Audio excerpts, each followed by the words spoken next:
And a very typical trend in these days is that we're seeing Tech 9s coming out on the T pistol for the T side. So both Rowland and Schroeder has picked up a Tech 9. Freiberg is going to start us off strong. He's already getting one headshot. He's going to get overwhelmed, though, and that's just Sparrow being able to walk in and pre-fire those angles. He's going to be able to just rush Freiberg down. So into a 4v4, but Forrest on long is already away, but he's not going to be able to pick up that second one. He's actually one picked up. He's got the Tech 9 now. He drops Innocent down to 16 HP.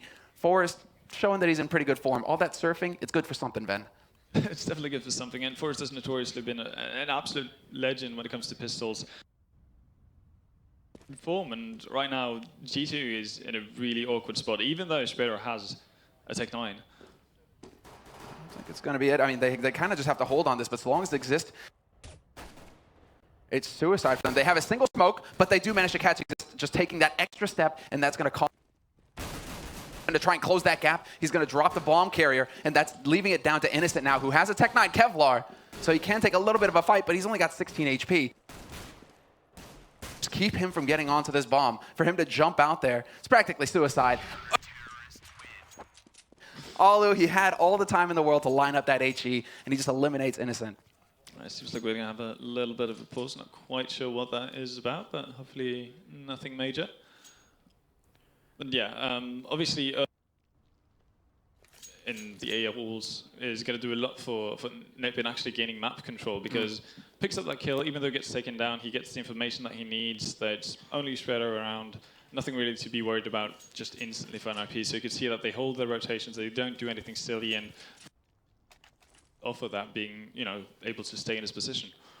I think that's the big thing is the extremities of this map as well, being able to push out, like any map, like Mirage, we're always talking about pushing into AAPs, pushing into B-apps, these sorts of things. It's the same thing, same concept on Cobble, and you can see it on your mini-map there, those passages on the side, on the left and the right. So Freiberg, exactly what they need to do. But NIP right now, I think they're going to be feeling pretty confident with that start. It was a little shaky there, but they played it well, especially after. Both of them are there, guys. Don't be pushing them. Get Right was quickly able to change it up. And once they had that bomb in hand, that was pretty much a situation that NIP, it should be impossible for them to lose, barring some godlike headshots coming out from Innocent in that situation. Now we have the Force Buy actually coming up here from Gamers2. They didn't get the bomb plant. They know that this is a double eco situation, so they're just going to go for it. Tech 9 armor. I'm surprised to see that we don't have more Tech 9s. There's actually a Deagle getting picked up here.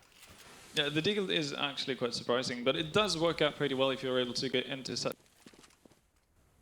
a wait and an angle for someone to come aggressive on you. Right now we can see G2 is posturing up towards the drop zone here. They might be running into a bit of a... There it is, the Pro 90 angle holding behind it. Alu is there with with his Nova as well. It's like everybody's kills with the SMGs. Exist has his own Pro 90. He's able to pick one up, and the final kill goes Alu's way. 2 kills for your Opera with a... Quickly, 5,500 bucks already. So he's probably just going to stick with this again this round, because he knows no plant for Gamers2. They can do whatever they want. Yeah, this is just an excellent opportunity for NIP to basically just build that economy. Alu already sitting on 5,500 is a great position to be in. He can basically make mistakes and still be able to pick up that AWP in the next round. Gamers2, though, on the other hand, the best they can hope for in this round is maybe a couple of kills. Yeah, an HE to the face is definitely not part of what they were hoping for. Sparrow does manage to catch Get Right out. Good positioning there. They're just getting gunned down here. Forrest lining them up at the end. A quad kill with the UMP. That's 600 bucks per kill. So much money. Speaking of Alu getting out of there filthy rich, Forrest as well.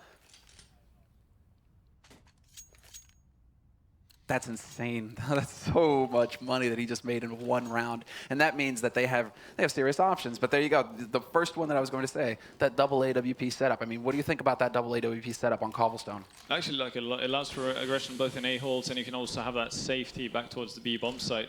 So definitely a viable setup for NIP, especially when they have such stable AWPs as Alu and Forrest. You already see them taking up positions as well. Gamers2 right now, they have been blocked off at the end of that long hallway now, which is new essentially. You used to be able to just get behind the major pillar with the tree on it and kind of just close. A wall has been added in to really make that just a long hallway, that exit there for the T side. So you can see them gathering up outside of it. That's where the bomb is right now, and they're just taking their time setting up. Yeah, Gamers2 have no interest in potentially losing the first buy round to some random aggression from the Swedes. So just taking their time, setting up, and we're most likely going to see a smoke execute here towards the B bomb site. It's looking like it. I mean, Existence spotted him out now, and he does make it out in time. That's so important. He's going to be able to slow things down with that flash as well. Good anti-flash timing that sets it up for Force with this AWP, who's going to miss his first shot, and he's not going to get a second one. Patient, and there you go. Closes that angle, but he gets dropped down by Manise.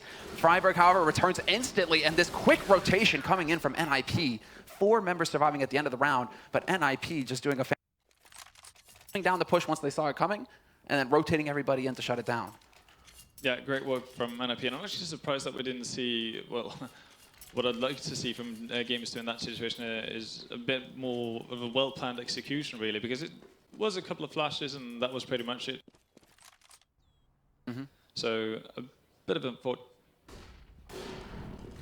Okay, so it looks like we're going to take a quick break here. Is that what's happening? We're resetting the sound real quick from what I understand, guys. So 2 seconds, 2 shakes of a lamp.